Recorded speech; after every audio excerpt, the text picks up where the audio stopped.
Hi అండి, నమస్తే. APJ Abdul Kalam గారి ఒక విజేత ఆత్మకథలో 5వ పార్టుకు వచ్చేసామండి. 5వ పార్టులో 5వ అధ్యాయం నుంచి మొదలు పెట్టుకుందామండి. Thank you. ప్రొఫెసర్ సారాభాయి తరచూ తుంబాకి వచ్చినప్పుడల్లా మొత్తం టీం సభ్యులతో పనిలో ప్రగతిని సమీక్షించేవారు. అయితే ఇలా చెయ్యండి, అలా చెయ్యండి అని ఏవీ నిర్దేశాలిచ్చేవారు కారు. మా అభిప్రాయాల్ని స్వేచ్ఛగా ఒకరితో ఒకరు చర్చించుకోవడం ద్వారా మాకు అంతదాకా స్ఫురించని ఏదో కొత్త పరిష్కారపు తోవ తొక్కించేవారు. తనకి స్పష్టంగా కనిపిస్తున్న గమ్యం చేరటానికి తనెంత స్పష్టమైన నిర్దేశాలిచ్చినా తన టీం సభ్యులకి అది అర్థం కాకపోతే వారా దిశగా పురోగమించటానికి నిరాకరిస్తారని బహుశా ఆయన ఉద్దేశ్యమై ఉండవచ్చు. సమర్థవంతమైన నాయకత్వపు ముఖ్య లక్షణం సమస్యని సమిష్టిగా అర్థం చేసుకోవడమేనని ఆయన భావించారు. ఒకసారి నాతో అన్నారాయన, చూడు, నా పని నిర్ణయాలు తీసుకోవడమే కావచ్చు, కానీ ఆ నిర్ణయాల్ని నా టీం సభ్యులు ఆమోదించేలా చూసుకోవడం కూడా అంతే ముఖ్యం నాకు. నిజానికి ప్రొఫెసర్ సారాభాయి తీసుకున్న అనేక నిర్ణయాలు ఎంతో మందికి జీవితకాల లక్ష్యాలు. మన రాకెట్లు మనమే తయారు చేసుకోవాలి, మన స్వంత శాటిలైట్ లాంచ్ వెహికల్స్ని, మన ఉపగ్రహాల్ని మనమే తయారు చేసుకోవాలి. ఇవి కూడా ఒకదాని వెనక ఒకటిగా కాదు, ఒక్కసారిగానే బహుముఖీన పద్ధతిలో తయారు కావాలి. సౌండింగ్ రాకెట్ల కోసం, పేలోడ్ల తయారీలో మరింత ప్రగతి కోసం వివిధ ప్రాంతాల్లో నెలకొని ఉన్న వివిధ సంస్థల్లో పనిచేసే పేలోడ్ల శాస్త్రజ్ఞులతో సవివరంగా చర్చించాం. సౌండింగ్ రాకెట్ కార్యక్రమంలోని ప్రధాన విజయం దేశవ్యాప్తంగా ఉన్న వివిధ సాంకేతిక సంస్థల మధ్య ఒక పరస్పర విశ్వాసాన్ని సాధించడమే అని చెప్పవచ్చు. పేలోడ్ శాస్త్రజ్ఞులకు పరస్పర సహకారాన్ని అందించే బాధ్యతని ప్రొఫెసర్ సారాభాయి నాకు అప్పగించారు. నా స్వీయ అధికారాన్ని ఉపయోగించి పనులు నెరవేర్చడం కన్నా ఇతరుల్ని వారు తమ పనులు చేసేలా ఒప్పించడాన్నే నేను ఎక్కువ ఇష్టపడతానని ఆయన గ్రహించినందువల్ల కావచ్చు. సౌండింగ్ రాకెట్ కార్యక్రమంలో దేశంలో ఉన్న భౌతిక శాస్త్ర ప్రయోగశాలలన్నీ పాలు పంచుకున్నాయి. అందులో దేనికి దానికే ఒక నిర్దిష్ట లక్ష్యం, ఉద్దేశ్యం, తనదైన ఒక పేలోడ్ ఉన్నాయి. విహాయస పరిస్థితుల్లో రాకెట్ నిర్మాణాలు పనిచేసేలా ఈ పేలోడ్లను ఒక సమగ్ర వ్యవస్థలో సమీకరించవలసి ఉంది.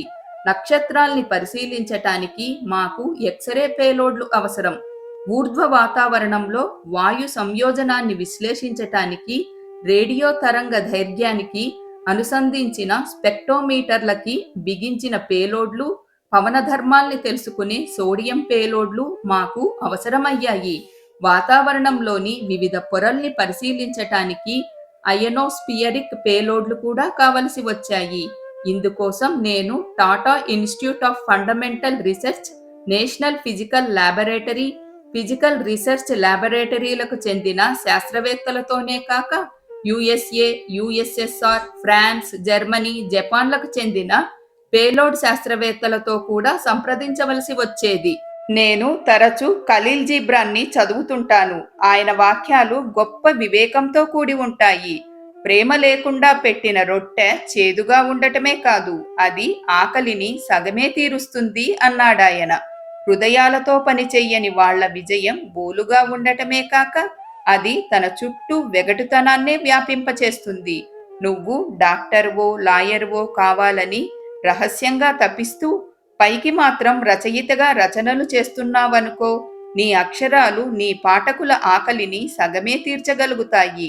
నువ్వు ఒక వ్యాపారివి కాలేక ఒక ఉపాధ్యాయుడివి అయ్యావనుకో, నీ పాఠాలు నీ విద్యార్థుల జ్ఞానతృష్ణని సగమే తృప్తిపరచగలుగుతాయి. నువ్వు సైన్సుని ద్వేషిస్తూ ఒక సైంటిస్టుగా పనిచెయ్యవలసి వచ్చిందనుకో, నీ కృషి నీ లక్ష్యాన్ని సగమే నెరవేరుస్తుంది. తను కోరుకున్నట్టుగా పనిచెయ్యవలసి రాలేనప్పుడు ఫలితాలు సాధించలేని అసంతోషం కలుగుతుందని చెప్పడంలో కొత్త విషయమేమీ లేదు. కానీ ఇటువంటి అభివ్యక్తికి ప్రొఫెసర్ ఓడా, సుధాకర్ వంటి మినహాయింపులు ఉంటారు. వాళ్ళు తమ వ్యక్తిత్వం వల్ల, సుశీలం వల్ల, అంతరంగ ప్రేరణల వల్ల, వాళ్ల హృదయాల్లో మెరుగుదిద్దుకున్న స్వప్నాల వల్ల తమ పనికి ఒక మాంత్రిక స్పర్శని, ఒక ఆత్మీయ పరామర్శని తీసుకువస్తారు.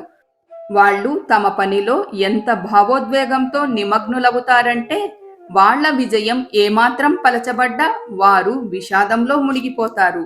Professor Oda x ray payload scientist. ఆయన జపాన్లోని ఇన్‌స్టిట్యూట్ ఆఫ్ ఏరోనాటికల్ సైన్సెస్‌లో పనిచేస్తుంటాడు. ఆయన చూడ్డానికి పొట్టిగా కనిపించినా ప్రతిభతో ప్రకాశించే నేత్రాలతో మేరునగ వ్యక్తిత్వంతో నాకెప్పుడూ గుర్తుంటాడు. అతనికి పని పట్ల ఉండే అంకితభావం ఉదాహరణప్రాయమైంది. ఆయన తన సంస్థ నుంచి ఎక్స్‌రే పేలోడ్లు తీసుకురాగా వాటిని ప్రొఫెసర్ యుఆర్ రావు రూపొందించిన పేలోడ్లతో పాటు నా టీం రోహిణి రాకెట్ నాసికలోకి ప్రవేశపెడుతుండేవారు.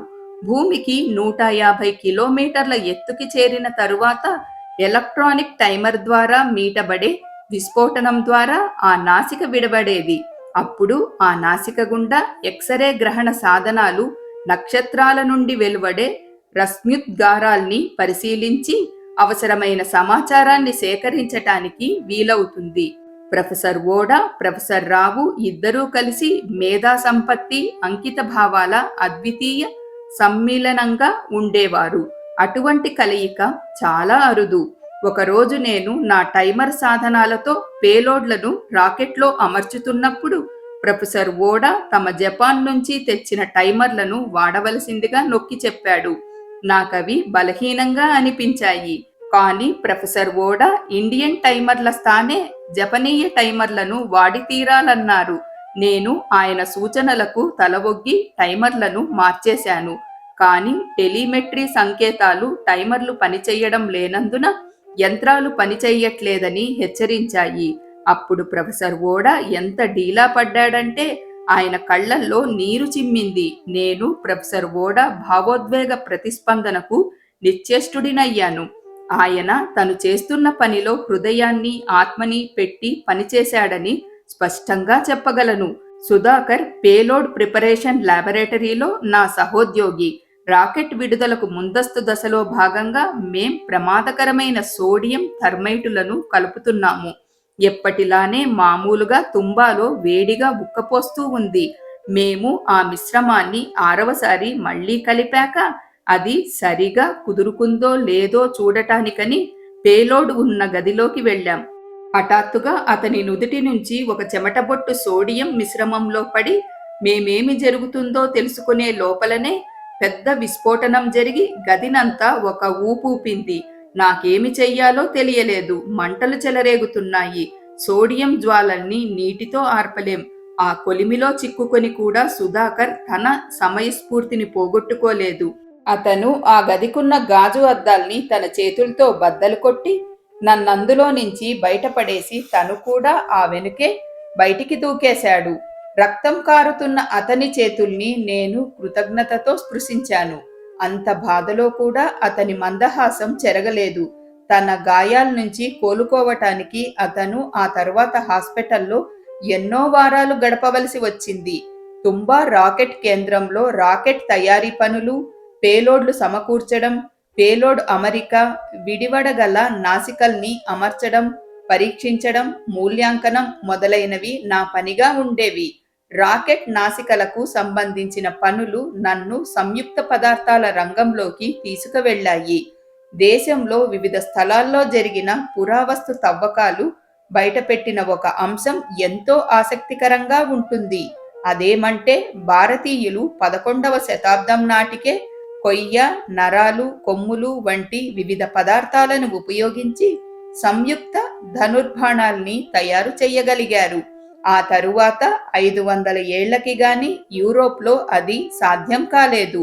ఆ సంయుక్త పదార్థాల బహుముఖీనత, అవి ప్రదర్శించగల నిర్మాణ, ఉష్ణ ప్రసార, విద్యుత్ ప్రసార, రాసాయనిక, యాంత్రిక ధర్మాలు నన్నెంతో ఆకర్షించాయి. మానవ నిర్మితాలైన ఆ పదార్థాలు నన్నెంత ఆకర్షించాయంటే నాకు రాత్రికి రాత్రే వాటి గురించి సమస్తం తెలుసుకోవాలనిపించింది. దానికి సంబంధించిన ప్రతి ఒక్క సమాచారాన్ని నేను ఎంతో ఆసక్తితో చదివేవాణ్ణి. ముఖ్యంగా గాజు కర్బనాల సంయుక్త పదార్థమైన ఫైబర్ రీఇన్ఫోర్స్డ్ ప్లాస్టిక్ నన్నెక్కువ ఆకర్షించింది.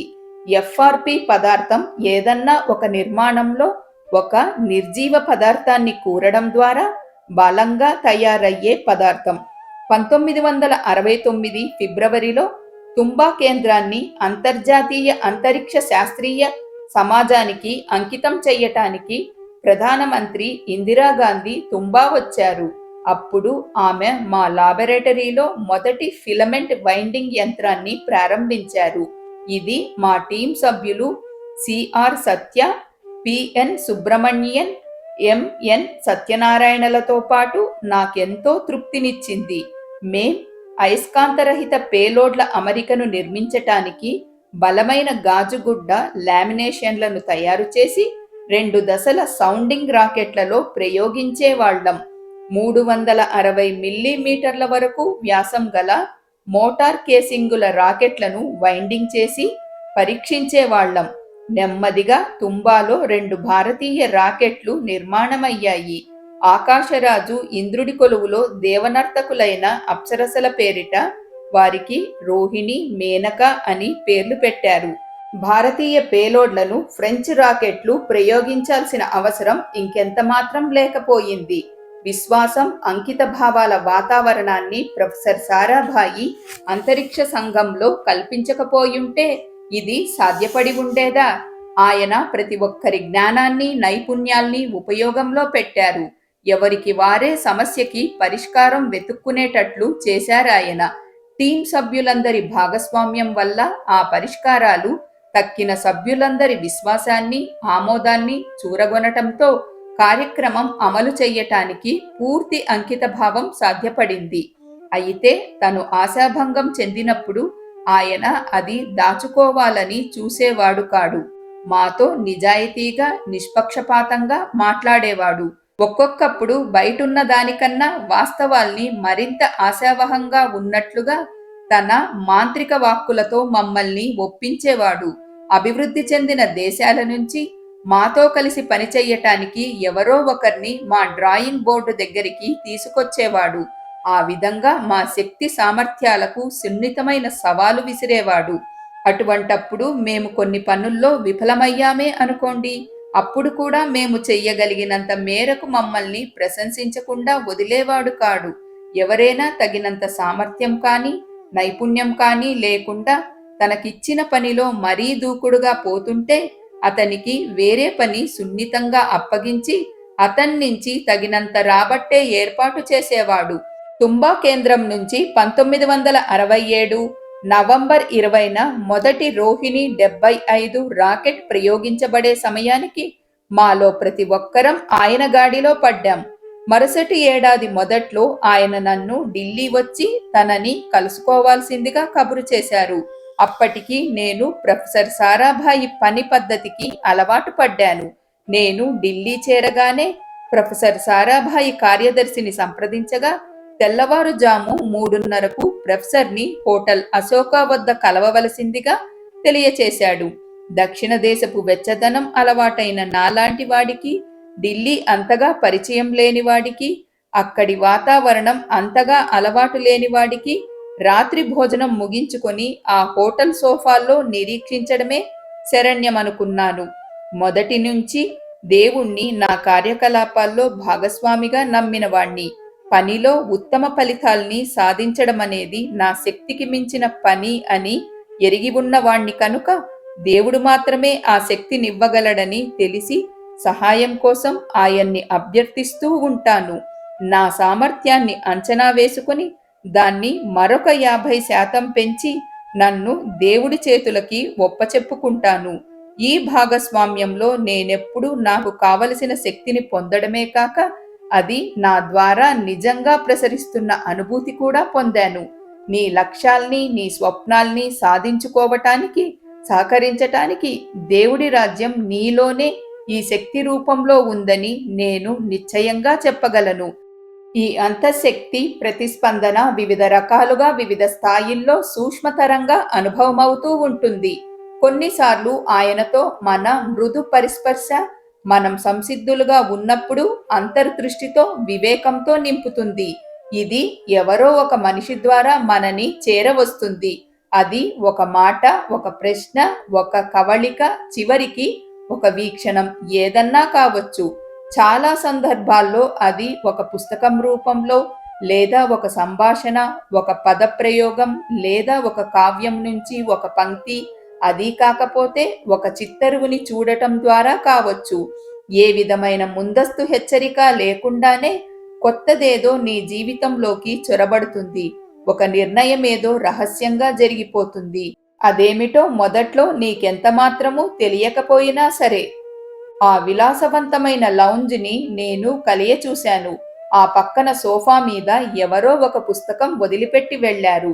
ఆ చలి రాత్రి నా నిరీక్షణను కొంతైనా వెచ్చని భావాలతో గడుపుదామని భావించి ఆ పుస్తకాన్ని నా చేతుల్లోకి తీసుకుని కొన్ని పేజీలు తిరగేశాను. కాని అందులో చదివినదేమీ ఇప్పుడు గుర్తులేదు నాకు. అది వ్యాపార నిర్వహణ గురించిన ఒక జనప్రసిద్ధ రచన.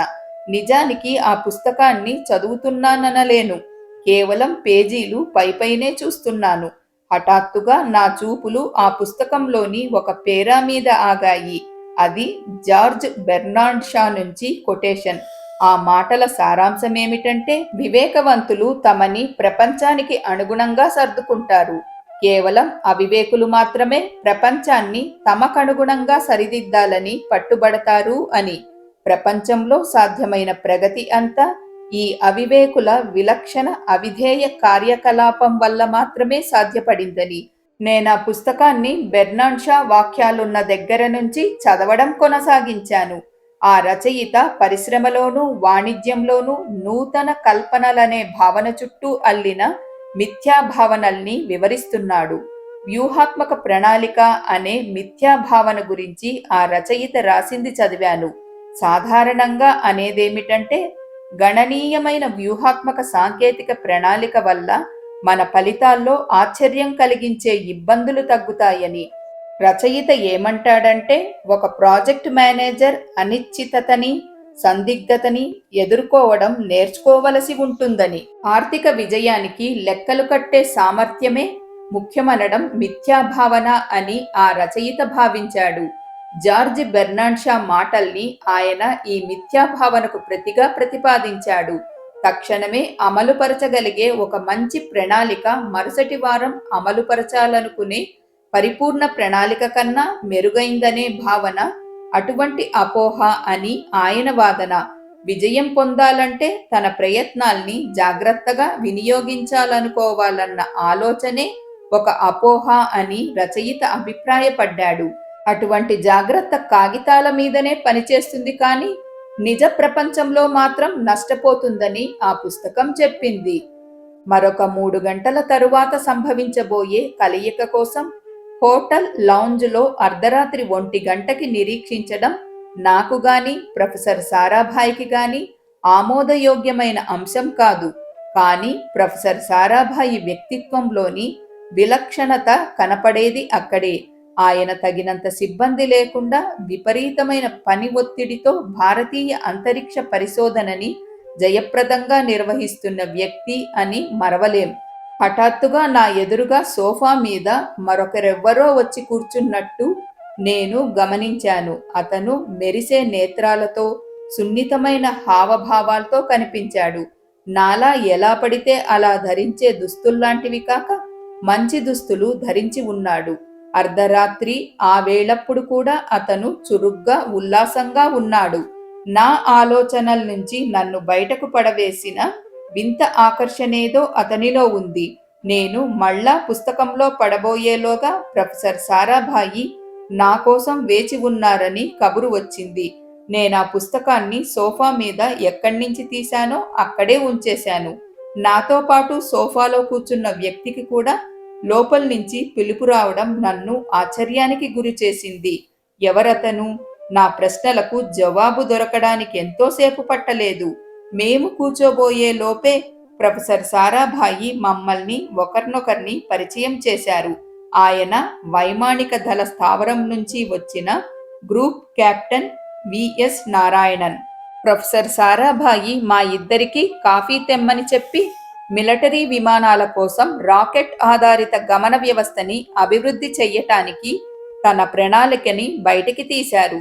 ఇది మన యుద్ధ విమానాలకు హిమాలయాల్లోని చిన్న రన్వేల నుండి కూడా ఎగరటానికి వీలు కల్పిస్తుంది. మేమింకా మాట్లాడుకుంటుండగానే పొగలు కక్కే కాఫీ వచ్చింది. సంభాషణ పొడిపొడిగా సాగుతోంది. అది సారాభాయి పద్ధతికి విరుద్ధం. మేం కాఫీ తాగగానే సారాభాయి లేచి మమ్మల్ని ఢిల్లీ పొలిమేరల్లో ఉన్న తల్పత్ శ్రేణికి తనతో రమ్మన్నాడు.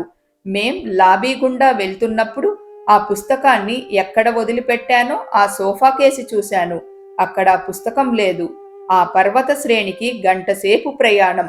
ప్రొఫెసర్ సారాభాయి మాకో రష్యన్ రాటోని చూపించాడు. ఇటువంటి మోటార్లు రష్యా నుంచి తెప్పిస్తే మీరీ పని 1 ఏడాదిన్నరలో పూర్తి చెయ్యగలరా అని అడిగాడు. తప్పక చెయ్యగలం అన్నాం గ్రూప్ కెప్టెన్ నారాయణన్, నేను ఒక్కసారే. సారాభాయి వదనం పైన ఉత్తేజంతో కూడిన కాంతిరేఖ మెరిసింది. ఆయన నన్ను కాంతిపథంలో నడిపించగలడని గుర్తు చేసుకున్నాను. మమ్మల్ని అశోక హోటల్లో విడిచిపెట్టి సారాభాయి ప్రధానమంత్రి నివాసానికి అల్పాహార సమావేశానికి వెళ్లిపోయారు. భారతదేశం మిలిటరీ విమానాల గమన వ్యవస్థని మెరుగుపరిచే ఒక ప్రాజెక్టు పూర్తి దేశీ పరిజ్ఞానంతో చేపట్టబోతోందని, దానికి నేను నాయకత్వం వహించబోతున్నానని ఆ సాయంకాలమే వార్తా ప్రకటన వెలువడింది. నాలో అనేక భావాలు పొంగిపొర్లాయి. వాటిలో సంతోషం ఉంది, కృతజ్ఞత ఉంది, ఒక సార్థక్య భావన ఉంది. ఒక 19వ శతాబ్ది కవి వాక్యంలోని ఈ ప్రసిద్ధ పంక్తులు నా మనసులో తళుక్కుమన్నాయి. అన్ని దారులకు ఒక్కలానే సంసిద్ధుడివిగా ఉండు. నువ్వు దాగరవైనప్పుడు దెబ్బలకు ఓర్చుకో, సమ్మెటవైనప్పుడు దెబ్బ మీద దెబ్బ తీయి. రన్వేలు బాంబుల దాడికి పాక్షికంగా దెబ్బతిన్నప్పుడో, లేదా యుద్ధక్షేత్రాలు సముద్రతలం కంటే బాగా ఎత్తున ఉన్నప్పుడో, లేదా వాతావరణ పరిస్థితులు మరీ చంచలంగా ఉన్నప్పుడో ప్రతికూల పరిస్థితుల్ని తట్టుకునే విధంగా వాటి గమన వ్యవస్థని నియంత్రించే వీలు రాటో మోటార్ల వల్ల సాధ్యపడుతుంది. మన వైమానిక దళానికి తన S-22, HF-24 విమానాలకు అటువంటి రాటో మోటార్లు అత్యధికంగా కావలసి ఉందప్పుడు. మాకు తిల్పత్ శ్రేణిలో చూపించిన రాటో మోటారు సెకండుకి 24,500 కేజీల స్ఫూర్తితో 3,000 కేజీల తోపుడు శక్తిని ఇవ్వగలదు. అది ఉక్కుతో చుట్టిన డబుల్ బేస్ చోదకంతో 220 కేజీల బరువు తూగుతుంది. వాటిని defence research and development organisation HAL, DTD and P air వైమానిక దళ ప్రధాన కార్యాలయాల సహకారంతో స్పేస్ సైన్స్ అండ్ టెక్నాలజీ కేంద్రంలో తయారు చేయవలసి ఉంటుంది. అందుబాటులో ఉన్న అన్ని ప్రత్యామ్నాయాల్ని పరిశీలించాక ఆ మోటార్లకి ఫైబర్ గ్లాస్ చుట్టూ తొడగాలనుకున్నాం. దాని సామర్థ్యాన్ని పూర్తిగా వినియోగించగల సంయుక్త చోదకం కోసం ప్రయత్నించాలనుకున్నాం. ఆపరేటింగ్ పీడనం ఛాంబర్ పీడనం కన్నా ఎక్కువయ్యే పక్షంలో తీసుకోవాల్సిన రక్షణ కోసం ఒక డయాఫ్రమ్ని కూడా దానికి చేర్చాం. రాటో మీద పనిచేస్తున్నప్పుడు 2 ముఖ్య పరిణామాలు సంభవించాయి. మొదటిది, సారాభాయి అంతరిక్ష పరిశోధన కోసం రూపొందించిన 10 సంవత్సరాల ప్రణాళికను విడుదల చేశారు. అది తన టీం సభ్యుల కోసం ఆ కార్యక్రమ అధ్యక్షుడు విడుదల చేసిన కార్యక్రమ ప్రణాళిక మాత్రమే కాదు, అది రాను రాను బృహత్ కార్యక్రమంగా రూపుదిద్దుకోవటానికి విస్తృత చర్చకి ఉద్దేశించబడ్డ సాంకేతిక పత్రం కూడా. నిజానికది తన దేశంలో అంతరిక్ష పరిశోధనలో ప్రేమలో పడ్డ ఒక మానవుడి అనురాగ ప్రణాళిక అనిపించింది నాకు. ఆ ప్రణాళికలోని ముఖ్యాంశాలు అంతరిక్ష సంఘం తొలి రోజుల్లోని ఆలోచనలే. శాటిలైట్లను టెలివిజన్ కోసం, అభివృద్ధి విద్యా కార్యక్రమాలకు ఉపయోగించుకోవడం, వాతావరణ పరిశోధన, ప్రాకృతిక వనరుల సమర్థ నిర్వహణకు రిమోట్ సెన్సింగ్ని వాడుకోవడం కూడా అందులో భాగమే. వాటికి తోడు శాటిలైట్ లాంచ్ వెహికల్స్ నిర్మాణము, వాటి ప్రయోగము కూడా అదనంగా చేరాయి. తొలి దశలో ముమ్మరంగా అవసరమైన అంతర్జాతీయ సహకారం ఇందులో తగ్గించబడి దానిస్తానే దేశీయ సాంకేతిక నైపుణ్యానికి, స్వయం నిర్భరతకి పెద్దపీట వేయబడింది. తక్కువ భార పరిమితి గల శాటిలైట్లను భూకక్షలోకి కొంత దూరం దాకా పంపగలిగే యుఎస్ఎల్విల రూపకల్పన భారతీయ శాటిలైట్లను ల్యాబొరేటరీ నమూనాల స్థాయి నుంచి అంతరిక్ష వాస్తవాలుగా మార్చగలగడం, విస్తృత అంతరిక్ష సాధన సామగ్రి అభివృద్ధి కూడా ఆ ప్రణాళికా వాగ్దానాల్లో ఉన్నాయి. మరిన్ని రకాల సాంకేతిక ఉపకరణాల అభివృద్ధి గురించి కూడా ఆ ప్రణాళిక మాట్లాడింది. అన్నిటికన్నా ముఖ్యంగా వివిధ ఇంజనీరింగ్ శాస్త్రీయ విభాగాల్లో పరిశోధన కోసం, అభివృద్ధి కోసం తగినన్ని మౌలిక సదుపాయాల కోసం కన్నా ఒక కల ఉంది అందులో. ఇక రెండవ పరిణామం రక్షణ మంత్రిత్వ శాఖలో ఒక మిసైల్ ప్యానెల్ ఏర్పాటు కావడం. అందులో నారాయణన్, నేను కూడా సభ్యులుగా తీసుకోబడ్డాం. మన దేశంలోనే మిసైళ్లను తయారు చేస్తామన్న ఊహే ఎంతో ఉద్వేగపూరితంగా ఉండింది. వివిధ అభివృద్ధి చెందిన దేశాల మిసైళ్ల గురించి గంటల కొద్దీ అధ్యయనం చెయ్యనారంభించాం. యుక్తియుక్త మిసైల్కి, వ్యూహాత్మక మిసైల్కి భేదం చాలా సున్నితం. సాధారణంగా వ్యూహాత్మకమనే మాటలో అది కొన్ని వేల కిలోమీటర్ల దూరం ప్రయాణించగలదని అర్థం చేసుకుంటారు. కానీ యుద్ధతంత్రంలో ఈ మాట ఆ మిసైల్ ప్రయాణించగల దూరం బట్టి కాక అది ఎంచుకునే లక్ష్యాన్ని బట్టి వాడబడుతుంది. శత్రువుకి గుండెకాయ లాంటి లక్ష్యాల మీద ప్రయోగించే మిసైళ్లను వ్యూహాత్మక మిసైళ్లంటారు. అవి శత్రువు తన వ్యూహ స్థానాల మీద చేస్తున్న దాడికి గాని లేదా తన పౌర సమాజం మీద చేస్తున్న దాడికి గాని ప్రతిదాడిగా ప్రయోగించబడతాయి. అంటే అవి వాస్తవానికి శత్రు నగరాల మీద ప్రయోగించబడేవనవచ్చు. యుక్తియుక్త మిసైళ్లు యుద్ధాన్ని ప్రభావితం చెయ్యటానికి వాడబడేవి. ఆ యుద్ధం నేల మీద కావచ్చు, నింగిలో కావచ్చు, సముద్రం మీద కావచ్చు. కానీ ఇప్పుడు ఈ వర్గీకరణకి అర్థం లేదు. ఎందుకంటే అమెరికా వైమానిక దళానికి చెందిన భూవిదళిత తోమాహక్ తన 3000 కిలోమీటర్ల సామర్థ్యంతో సంబంధం లేకుండా యుక్తియుక్త పద్ధతిలో ఉపయోగించబడింది. కానీ ఆ రోజుల్లో వ్యూహాత్మక మిసైళ్లంటే 1500 సముద్రపు మైళ్ళ లేదా 2780 కిలోమీటర్ల శ్రేణిలో ప్రయోగించబడగల ఇంటర్మీడియట్ రేంజి బాలిస్టిక్ మిసైళ్లకి లేదా అంతకన్నా మరింత ముందుకి దూసుకుపోగల ఇంటర్ కాంటినెంటల్ బాలిస్టిక్ మిసైళ్లకి పర్యాయ పదంగా గుర్తింపబడేవి. స్వదేశీ నిర్మిత మిసైళ్ల పట్ల గ్రూప్ కెప్టెన్ నారాయణన్కి అనిర్వచనీయ వ్యామోహం ఉండేది. రష్యన్ మిసైల్ అభివృద్ధి కార్యక్రమ పంతాకి అతనొక వీరారాధకుడు. ఇదక్కడ సాధ్యమైనప్పుడు ఇక్కడెందుకు సాధ్యం కాదు? మిసైల్ పరిజ్ఞానం అనే పంట పండటానికి అంతరిక్ష పరిశోధన ఈ నేలని చదును చేసి పెట్టింది కదా అని నన్ను రెచ్చగొడుతుండేవాడు.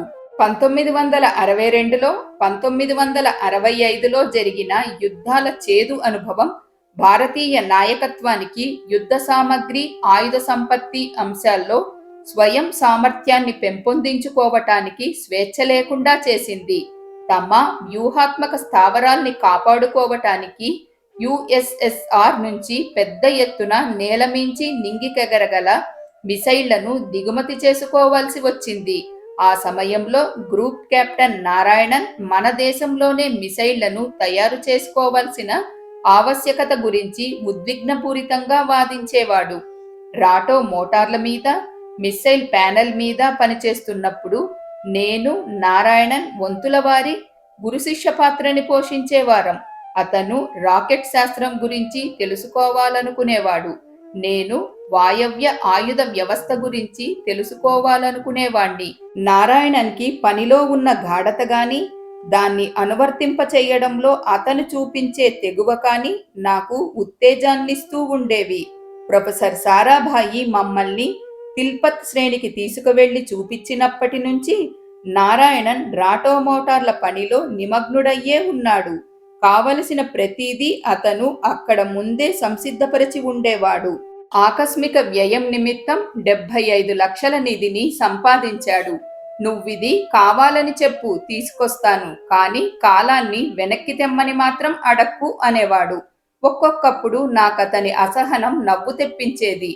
టి.ఎస్. ఇలియట్ బోలు మనుషులు కవితలోని ఈ పంక్తుల్ని అతనికి వినిపించేవాణ్ణి. ఆలోచనకి ఆచరణకి మధ్య, ఆవేశానికి ప్రతిస్పందనకి మధ్య పడుతున్నది నీడ. రక్షణ శాఖలో పరిశోధన కోసం, అభివృద్ధి కోసం అవసరమైన వస్తు సామగ్రిని అప్పట్లో పెద్ద ఎత్తున దిగుమతి చేసుకోవాల్సి వచ్చేది. స్వదేశీ సామగ్రి ఎంతమాత్రం లభ్యం అయ్యేది కాదు. మేమిద్దరం కలిసి కొనుగోలు చేయాల్సిన పరికరాల పెద్ద జాబితా తయారు చేసి దిగుమతి ప్రణాళికని కూడా తయారు చేశాం. కానీ ఒకవైపు బాధపడుతూనే ఉన్నాం. ఇందుకేమీ ప్రత్యామ్నాయం గాని పరిష్కారం గాని లేదా? ఈ దేశం ఎప్పటికీ స్క్రూ డ్రైవర్ స్థాయి సాంకేతిక పరిజ్ఞానం దగ్గర ఆగిపోవాల్సిందేనా? భారతదేశం లాంటి బీద దేశం మేము కలలుగంటున్న అభివృద్ధికి నిజంగా నోచుకోగలదా? మేము రాటో ప్రాజెక్టు మీద పనిచేస్తున్న రోజుల్లో ఒకరోజు ఆఫీసులో బాగా పొద్దుపోయిన దాకా పనిచేసుకుంటున్నాం. అప్పుడు మా సహోద్యోగి జయచంద్రబాబు ఇంటికి వెళ్తున్నాడు. అతను అప్పటికి కొన్ని నెలల కిందటే పనిలో మాతో చేరాడు. అతని గురించి నాకు తెలిసిందల్లా మంచి భావాలు కల యువకుడు, చక్కగా మాట్లాడగలడు అనే. నేనతన్ని రమ్మని పిలిచి అతని ముందు నా ఆలోచనలు పెట్టాను. నువ్వేమన్నా సూచనలివ్వగలవా అని అడిగాను. అతను కొంతసేపు ఆలోచించాడు. ఆ తరువాత తనకి కొంత సమయమిమ్మని, తను ఇంటికి పోయి ఆలోచించుకొని మర్నాటి సాయంకాలం నా ప్రశ్నకి జవాబు చెప్పగలనని అన్నాడు. ఆ మర్నాటి సాయంత్రం అనుకున్న దానికన్నా ముందే బాబు నా దగ్గరకు వచ్చాడు. అతని ముఖం ఒక వెలుగు వెలుగుతోంది. రాటో వ్యవస్థకి దిగుమతులవసరం లేదు, మనమే చేసుకోగలం సార్. దీనికి మనకున్న ఏకైక ప్రతిబంధకమల్లా మన సంస్థాగత జడత్వమే. మన వస్తువుల్ని కొనుగోలు చేసే పద్ధతిని, ఉప కాంట్రాక్టులిచ్చే పద్ధతిని సంస్కరించగలిగితే దిగుమతి చేసుకోవాల్సిన పనే ఉండదు అన్నాడు. అతను నాకు 7 సూత్రాలు చెప్పాడు. వాటిని సూత్రాలనడం కన్నా స్వాతంత్ర్యాలనడం సమంజసంగా ఉంటుంది. అవి మొత్తం వ్యవస్థకి బదులు ఆర్థిక అనుమతి ఒక వ్యక్తి ఇస్తే సరిపోవడం, వాళ్ల హోదాను బట్టి కాక పనిని బట్టి అందరికీ విమాన ప్రయాణానికి అవకాశం ఇవ్వడం, ఎవరో ఒక్క అధికారికే జవాబుదారీగా ఉండటం, విమానాల ద్వారా సరుకుల చేరివేత, ప్రైవేట్ సెక్టర్కు ఉప కాంట్రాక్టులు ఇవ్వడం, సాంకేతిక సామర్థ్యాన్ని పోల్చి చూసిన తరువాతనే వస్తు సరఫరాకు ఆదేశాలివ్వడం, లెక్కలు రాయడంలో, లెక్కలు అప్పగించడంలో జాప్యం లేకపోవడం. ఈ స్వాతంత్ర్యాలు సనాతన ప్రభుత్వ వ్యవస్థల్లో కనీవిని ఎరగనివి. నేనతని ప్రతిపాదనలోని ఔచిత్యాన్ని అర్థం చేసుకున్నాను. రాటో ప్రాజెక్టు కొత్తగా మొదలుపెట్టిన క్రీడ అనుకుంటే దానికి కొత్త నిబంధనల్ని వర్తింపచేయడంలో తప్పులేదనిపించింది. బాబు ఇచ్చిన సలహాల మంచి చెడులన్నింటినీ నేను రాత్రంతా సాకల్యంగా బేరీజు వేసుకున్నాక వాటిని ప్రొఫెసర్ సారాభాయి ముందుంచాలని నిర్ణయించుకున్నాను. పాలనా సంబంధమైన సరళీకరణ గురించి నా వాదనంతా విని దాని వెనుక ఉన్న ప్రయోజనాన్ని దృష్టిలో పెట్టుకుని ప్రొఫెసర్ సారాభాయి నా ప్రతిపాదనలన్నింటినీ తక్షణమే అంగీకరించేశారు. పెద్ద పెద్ద పణాలు ఒడ్డి చేపట్టే అభివృద్ధి కార్యక్రమాల్లో వ్యాపార కౌశల్యం ఎంత అవసరమో తన సలహాల ద్వారా బాబు ఎత్తి చూపాడు. ఉన్న నిర్దిష్ట పని ప్రమాణాల మేరకు నువ్వు పనిని వేగవంతం చెయ్యాలంటే మరింత మంది మనుషుల్ని, మరింత సామగ్రిని, మరింత డబ్బుని ప్రవహింపచెయ్యాలి. నువ్వలా చెయ్యలేనప్పుడు పని ప్రమాణాలనైనా మార్చెయ్యి. వ్యాపార సహజాతాలుగా బలంగా ఉన్నందునేమో బాబు ఆ తరువాత ఇస్రోలో ఎక్కువ రోజులుండలేదు. అనతి కాలంలోనే నైజీరియా వెళ్ళిపోయాడు. కానీ ఆర్థిక వ్యవహారాల్లో అతను చూపించిన వ్యవహార దక్షతని మాత్రం నేనెన్నటికీ మరువలేను. మేము రాటో మోటార్ని ఫిలమెంట్ ఫైబర్ గ్లాస్ లేదా తదితర సామగ్రి వాడి సంయుక్త నిర్మాణంగా తయారు చెయ్యాలనుకున్నాం. దాని చోదకాల్లో, ప్రారంభ పద్ధతుల్లో కూడా ఎన్నో ప్రయోగాలకు అవకాశమిచ్చాం. ప్రాజెక్టు మొదలుపెట్టిన 12వ నెలలోనే రాటో మోటార్ స్థితిస్థాపక పరీక్ష నిర్వహించాం. ఆ తరువాత 4 నెలలు తిరగకుండా 64 స్థితిస్థాపక పరీక్షలు నిర్వహించాం. అప్పటికి ప్రాజెక్టు మీద పనిచేస్తున్నది 20 మంది ఇంజనీర్లం మాత్రమే. ఇక్కడితో 5వ అధ్యాయం పూర్తయిపోయిందండి. ఇక నెక్స్ట్ పార్ట్లో 6వ అధ్యాయం నుంచి మొదలు పెట్టుకుందామండి. Thank you.